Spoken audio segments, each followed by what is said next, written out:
ජීවිතය අන් අයගේ මතවල පැටලී කනන් සල්ලන් ගත කිරීමට තරම් දිගු නැති බව අමතක නොකරන්න. සත්‍ය නම් ඔබ කුමක් කළත් ඕනෙම කෙනෙකුට ඒ වෙනුවෙන් ඕනෙම දෙයක් පැවසීමට ඇති බවයි. ඕනෙම කෙනෙකුට එය හොඳ හෝ නරක ලෙස දැකීමට හැකි බවයි. ඔබ මේ ලෝකයේ සියල්ලන්ගේම අවශ්‍යතා ඉටු කිරීමට ඉපදී නැත.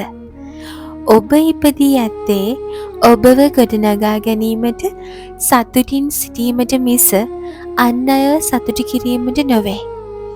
අන් අයගේ විනිශ්චයට ඔබව යටපත් කිරීමට ඉඩ නොදෙන්න.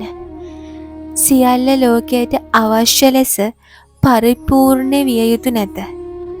ඔබ සෑම අයෙකුගේම කැමැතිම පුද්ගලයා නොවන බව අමතක නොකරන්න. සියල්ලන්ම ඔබට කැමැති විය යුතුය, එකඟ විය යුතුය යන නියමයන්ද නැත.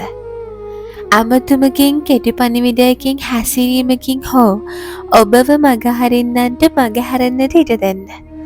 හොඳම දේවල් කිසිදා මගහැරෙන්නේ නැත. යහපත් සම්බන්ධතා වෙනුවෙන් ඔබ බැගෑපත් විය යුතු නැත. තමන්ගේම මිනිස්සුන්ට පමණක් තමන් වටා රැඳෙන්නට ඉඩ හරින්න. අන් අය ඔබ ගැන සිතන දේ ගැන පසුතැවීමෙන් ඔබේ ප්‍රීතිය සාමය විනාශ නොකරන්න.